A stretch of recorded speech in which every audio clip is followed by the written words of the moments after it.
Hi ನಮಸ್ಕಾರ ಎಲ್ರಿಗೂ. ಇವತ್ತು ನಾವು ಫಸ್ಟ್ ಟೈಮ್ ಫ್ಲೈಟಲ್ಲಿ ಹೋಗ್ತಾ ಇದ್ದೀವಿ. ಏನು ಖುಷಿಯಾಗಿತ್ತು ಅಂದರೆ ಏರ್ಪೋರ್ಟ್ಗೆ ಹೋಗೋರ್ಗೂ ಮಾತ್ರ ಖುಷಿ ಇತ್ತು. ಅಲ್ಲಿಂದ ಒಳಕ್ಕೆ ಹೋಗ್ತಾ ಇದ್ದಂಗೆ ಫುಲ್ ಭಯ ಸ್ಟಾರ್ಟ್ ಆಗೋಯ್ತು. ಯಾಕಂದರೆ ಫಸ್ಟ್ ಟೈಮ್ ಅಲ್ವಾ, ಫ್ಲೈಟಲ್ಲಿ ಹತ್ತೋದು ಅಂದ್ರೇ ಭಯ. ಇನ್ನು ಮೇಲೆ ಹಾರ್ತಾ ಇದ್ದೀವಿ ಅಂದರೆ 100 ಅಡಿ ಮೇಲೆ 1000 ಅಡಿ ಮೇಲೆ ಇರ್ತೀವಿ ಅಂದರೆ ಯಾರಿಗೆ ಭಯ ಆಗಲ್ಲ ಹೇಳಿ.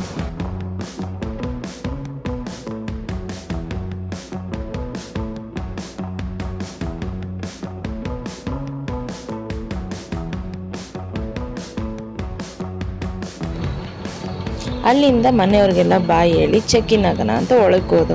ನೋಡಿದ್ರೆ ಸ್ವಲ್ಪ ಭಯ ಆಯಿತು, ಏನೇನು ಕೇಳ್ತಾರಪ್ಪ ಅಂತ. ಆದರೆ ಎಲ್ಲ ಫ್ರೆಂಡ್ಲಿಯಾಗೆ ಮಾತಾಡಿದ್ರು. ಈ ಚೆಕ್ಕಿನ್ ಆಗಬೇಕಾದ್ರೆ ಒಳಗಡೆ ಬ್ಯಾಗ್ ಒಳಗಡೆ ಏನೇನು ಚೆಕ್ ಮಾಡ್ತಾರಪ್ಪ ಅಂತ ಸ್ವಲ್ಪ ಭಯ ಇತ್ತು. ಆದರೆ ಅವರೆಲ್ಲ ಹೇಳಿದ್ರು ಬ್ಯಾಗ್ ಒಳಗಡೆ laptops, power bank, charger, phone ಇವೆಲ್ಲ ಹಿಡ್ದೆ ಹೋದರೆ ಸಾಕು ಅಂತ ಅಂದರು. ಅಲ್ಲಿಂದ ಬ್ಯಾಗ್ ಡ್ರಾಪ್ ಮಾಡಿ ನೆಕ್ಸ್ಟು ನಾವು ಒಳಗಡೆ ಚೆಕ್ಕಿನ್ ಆಗೋಕ್ಕೆ ನೆಕ್ಸ್ಟ್ ಮುಂದೆ ಹೋದು. ಒಳಗಡೆ ಹೋಗ್ತಾ ಇದ್ದಂಗೆ ಆಹಾ ಸ್ವರ್ಗ ಥರ ಇತ್ತು ರೀ ಏರ್ಪೋರ್ಟು. ಯಾಕೆ ಕೇಳ್ತೀರಾ ನಮ್ಮ ಬೆಂಗಳೂರು ಏರ್ಪೋರ್ಟ್ನ. ಏನು ಒಳಗಡೆ ಹೋದರೆ ಬೇರೆ ಪ್ರಪಂಚನೇ ಇದೆ ಅನಿಸುತ್ತೆ. ಅಲ್ಲಿಂದ ಒಳಗಡೆ ಹೋಗ್ತಾ ಇದ್ದಂಗೆ ಹ್ಯಾಂಡಲ್ ಬ್ಯಾಗಿಂಗ್ ಚೆಕ್ಕಿಂಗ್ ಇತ್ತು, ಸೆಕ್ಯೂರಿಟಿ ಚೆಕ್ಕು ಇತ್ತು. ಹಾಗೆ ಬ್ಯಾಗಲ್ಲಿರೋದನ್ನೆಲ್ಲ ಟ್ರೇ ಒಳಗಡೆ ಹಾಕಿ ಸ್ಕ್ಯಾನರ್ಗೆ ಕಳಿಸಿ ನೆಕ್ಸ್ಟು ನಾವು ಸೆಕ್ಯೂರಿಟಿ ಚೆಕ್ಕಿಗೆ ಹೋದು. ಅಲ್ಲಿಂದ ತಿರ್ಗಾ ಬ್ಯಾಗೆಲ್ಲ ಕ್ಯಾರಿ ಮಾಡಿಕೊಂಡು ತಿರ್ಗಾ ಒಳಗಡೆ ಹೋದರೆ ಇನ್ನೂ ಒಂದು ಪ್ರಪಂಚ ಕಾಣಿಸುತ್ತೆ ಅಲ್ಲಿ ಫುಲ್ಲು ಒಳ್ಳೆ ಬ್ರ್ಯಾಂಡೆಡ್ ಐಟಮ್ಸು, KFC, ಮೆಕ್ಡೊನಾಲ್ಡ್ಸು. ಹಾಗೆ ನೋಡಿ ಅಲ್ಲಿ ಎಷ್ಟು ಫ್ಲೈಟ್ಗಳು ನಿಂತಿದೆ. ಮೇಲ್ಗಡೆ ಬರೀ ಚಿಕ್ಕವರಿದ್ದಾಗ ನೋಡ್ತಾಯಿದ್ವು, ಈಗ ನೋಡಿದ್ರೆ ನಾವೇ ಒಳಗಡೆ ಹೋಗ್ತಾ ಇದ್ದೀವಿ. ತುಂಬ ಖುಷಿಯಾಗುತ್ತೆ ಅದೆಲ್ಲ ನೋಡಿದ್ರೆ. ಮನೆಯಲ್ಲಿ ಫ್ರೀಯಾಗಿ ಸಿಗೋ ಮಜ್ಜಿಗೆನೇ ಇಲ್ಲಿ 200 ರೂಪಾಯಿ ಅಂತೆ. ಒಂದು ಇಡ್ಲಿ ವಡೆಗೆ 400 ರುಪೀಸ್ ಅಂತೆ. ಇವೆಲ್ಲ ಬೇಡ ಅಂಥೇಳಿ ಸೈಲೆಂಟಾಗಿ ಕೂತಿತ್ತು. ನೆಕ್ಸ್ಟು ನೋಡಿದಾಗ ಫ್ಲೈಟಲ್ಲಿ ಇನ್ನೇನು ಚೆಕ್ಕಿನ್ ಆಗಬೇಕು ಒಳಗಡೆ ಅಂತ ಕರೆದ್ರು. ಒಳಗಡೆ ಹೋಗ್ತಾ ಇದ್ದಂಗೆ ಇನ್ನೊಂದು ಟಿಕೆಟ್ ಚೆಕ್ಕಿಂಗ್ ಇತ್ತು. ಟಿಕೆಟ್ನ ಸ್ಕ್ಯಾನ್ ಮಾಡಿ ಒಳಗಡೆ ಬಿಡ್ತಾಯಿದ್ರು. ಅಷ್ಟರಲ್ಲಿ ನಾನು ನಮ್ಮ ಯಜಮಾನ್ರು ಒಂದು ವಿಡಿಯೋ ಮಾಡಿಕೊಂಡು ನೆಕ್ಸ್ಟು ಒಳಗಡೆ ಹೋಗ್ತಾ ಇದ್ದಂಗೆ ಸ್ವಲ್ಪನೇ ಭಯ ಸ್ಟಾರ್ಟ್ ಆಗ್ತಾಯಿತ್ತು. ಆದರೂ ಪರವಾಗಿಲ್ಲ, ಇಲ್ಲಿವರೆಗೂ ಬಂದಿದ್ದೀವಿ, ಇನ್ನು ಫ್ಲೈಟ್ ಹತ್ತಿಲ್ಲ ಅಂದರೆ ಬೇಜಾರಾಗುತ್ತೆ ಅಂತೇಳಿ ಒಳಗಡೆ ಹೋದು.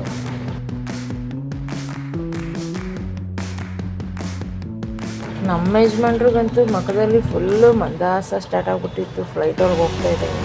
ಆದರೆ ನನಗೆ ಸ್ವಲ್ಪ ಭಯ ಇತ್ತು. ಫ್ಲೈಟ್ನ ಕೈ ಮುಕ್ಕೊಂಡೆಲ್ಲ ಹತ್ತುತ್ತಾ ಇದ್ದೆ, ಅಪ್ಪ ದೇವ್ರೆ ಏನೂ ಆಗದೆ ಇರಲಪ್ಪ ಅಂತ.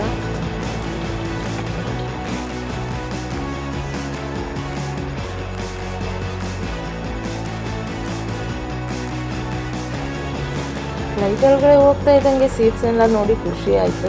ಹಾಗೆ ನಮ್ಮ ಸೀಟ್ ಎಲ್ಲಿದೆ ಅಂತ ಹುಡುಕೊಂಡು ಹೋಗ್ತಾ ಇದ್ಲು.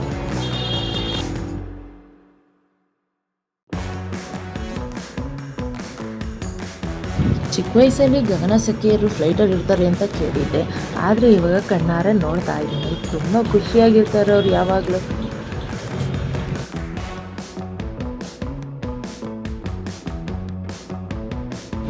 ಫ್ಲೈಟಲ್ಲಿ ನಾನು ವಿಂಡೋ ಸೀಟ್ ಪಕ್ಕ ಕೂತ್ಕೊತೀನಿ ಅಂತ ಹೇಳಿದೆ. ನೋಡಿದ್ರೆ ನಮ್ಮ ಯಜಮಾನ್ರು ಕೂತ್ಕೊಂಡ್ರು. ಆದರೂ ಕಿತ್ತಾಡ್ತಾ ಇದೆ ಸೀಟ್ ಬಿಡಿ ಅಂತ. ಅವ್ರು ಬಿಡಲೇ ಇಲ್ಲ ಕೊನೆಗೆ. ನೆಕ್ಸ್ಟ್ ಏನಾಯಿತು ಅಂದರೆ ನಾವು ನೋಡಿದ್ರೆ ಬೇರೆಯವ್ರ ಸೀಟಲ್ಲಿ ಕೂತ್ಕೊಂಡಿದ್ದೋ. Next seat exchange ಮಾಡ್ದು.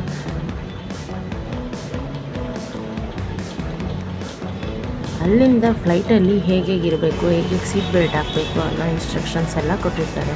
ಏನಾದರೂ ವಾಮಿಟಿಂಗ್ ಏನಾದರೂ ಆದರೆ ಇಲ್ಲೊಂದು ಬ್ಯಾಗ್ ಕೊಟ್ಟಿರ್ತಾರೆ, ಅದರಲ್ಲಿ ಮಾಡಿ ಅಂತ.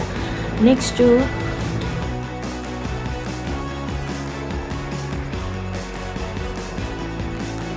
ನೋಡಿ ಹೇಗಿರಬೇಕು ಅಂತ ಫ್ಲೈಟಲ್ಲಿ ಇನ್ಸ್ಟ್ರಕ್ಷನ್ಸ್ ಎಲ್ಲ ಕೊಡ್ತಾಯಿದ್ರು. ನಾವು ಕೇಳಿಸ್ಕೊತಾ ಇದ್ದೋ ಫಸ್ಟ್ ಟೈಮ್ ಅಲ್ವಾ. ಆದರೂ ಟೇಕ್ ಆಫ್ ಆಗಬೇಕಾದ್ರೆ ಫುಲ್ಲು ಭಯ ಆಗುತ್ತೆ. ಹಿಂಗೆ ಅಂದರೆ ಎತ್ತಿ ತಪ್ಪಂತ ಮೇಲೆ ಕರ್ಕೊಂಡು ಹೋಗೋ ಥರ ಫೀಲ್ ಆಗುತ್ತೆ.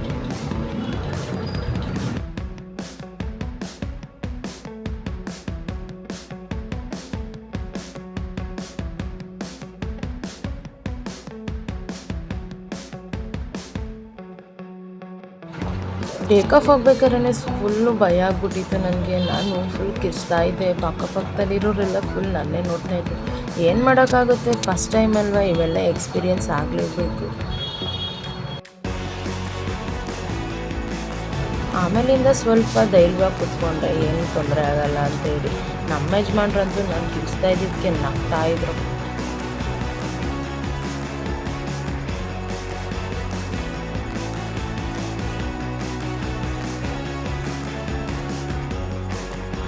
ಆಮೇಲಿಂದ ಮೇಲ್ಗಡೆ ಹೋಗ್ತಾ ಇದ್ದಂಗೆ ಸ್ವಲ್ಪ ರಿಲೀಫ್ ಆಯಿತು. ನೆಕ್ಸ್ಟು ನಾನು ವಿಂಡೋ ಸೀಟಲ್ಲಿ ಕೂತಿದ್ದಕ್ಕೆ ನಮ್ಮ ಯಜಮಾನ್ರಿಗೆ ಸ್ವಲ್ಪ ಬೇಜಾರಾಗಿತ್ತು.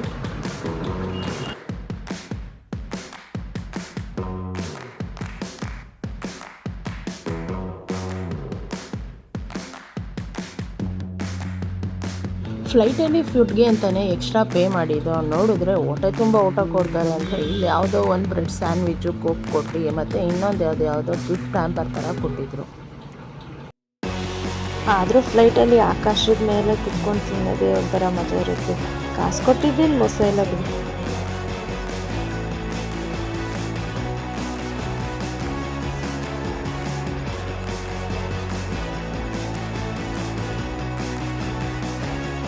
ಸ್ಯಾಂಡ್ವಿಚ್ನ ಓಪನ್ ಮಾಡ್ಕೊಂಡು ತಿನ್ನೋಣ ಅಂತ ನೋಡಿದ್ರೆ ಫುಲ್ ತಣ್ಣಗಿತ್ತು. ಆ ತಣ್ಣಗಿರೋ ಸ್ಯಾಂಡ್ವಿಚ್ನ ತಿನ್ಕೊಂಡು ಕೋಕ್ ಕೊಡ್ದು ಮಡಗದು. ಟೇಕ್ ಆಫ್ ಆಗಬೇಕಾದ್ರೆ ಒಂಥರ ಭಯ, ಆದರೆ ಲ್ಯಾಂಡಿಂಗ್ ಆಗ್ಬೇಕಾದ್ರೆ ಇನ್ನೂ ಫುಲ್ ಭಯ ಆಗ್ಬಿಡುತ್ತೆ, ಏನು ಚಕ್ರ ಮುರಿದೋಗ್ಬಿಡುತ್ತೋ ಅಂತ. ಆದರೂ ನೀಟಾಗಿ ಲ್ಯಾಂಡಿಂಗ್ ಮಾಡಿದ್ರು ಪೈಲಟ್ ಅವರು. ಅಂತೂ ಇಂತೂ ರೀಚ್ ಆದವು ಗೋವಾ ಏರ್ಪೋರ್ಟ್ಗೆ. ಅಲ್ಲಿಂದ ಫ್ಲೈಟಿಂದ ಕೆಳಗೆ ಇಳಿತಾ ಇದ್ದಂಗೆ ಸದ್ಯ ಮೇಲಿಂದ ಕೆಳಗಡೆ ನಿಧಾನಕ್ಕೆ ಬಂದ್ವಲ್ಲ, ಏನೂ ತೊಂದರೆ ಆಗ್ದಂಗೆ ಅಂತ ಅನಿಸ್ತು. ನೆಕ್ಸ್ಟ್ ಅಲ್ಲಿಂದ ಬಸ್ಸಲ್ಲಿ ಕರ್ಕೊಂಡೋದ್ರು ಏರ್ಪೋರ್ಟ್ ಒಳಗಡೆಗೆ. ಅಲ್ಲಿಂದ ಏರ್ಪೋರ್ಟಿಗೆ ಬಂದು ಏರ್ಪೋರ್ಟಲ್ಲಿ ನಮ್ಮ ಬ್ಯಾಗ್ಗಳನ್ನೆಲ್ಲ ರಿಸೀವ್ ಮಾಡ್ಕೊಂಡು ಸೀದಾ ಹೊರಟು ಏರ್ಪೋರ್ಟಿಂದ ಆಚೆ. ಫಸ್ಟ್ ಟೈಮ್ ಫ್ಲೈಟಲ್ಲಿ ಹೋಗಿದ್ದು ಒಳ್ಳೆ ಎಕ್ಸ್ಪೀರಿಯೆನ್ಸ್ ಆಯಿತು. ಇದಂತೂ ನನ್ನ ಲೈಫಲ್ಲೇ ಬೆಸ್ಟ್ ಮೆಮೊರೀಸ್ ಆಗಿರುತ್ತೆ. ಈ ವಿಡಿಯೋ ನಿಮ್ಗೆ ಇಷ್ಟ ಆಗಿದ್ರೆ ಲೈಕ್ ಮಾಡಿ, ಕಮೆಂಟ್ ಮಾಡಿ, ಶೇರ್ ಮಾಡಿ, ಹಾಗೆ ನನ್ನ ಚಾನಲ್ನ ಸಬ್ಸ್ಕ್ರೈಬ್ ಆಗಿ. ನೆಕ್ಸ್ಟ್ ಪಾರ್ಟ್ 2 ವಿಡಿಯೋಗೆ ಗೋವಾದಲ್ಲಿ ಸಿಗ್ತೀನಿ. Thank you, bye bye.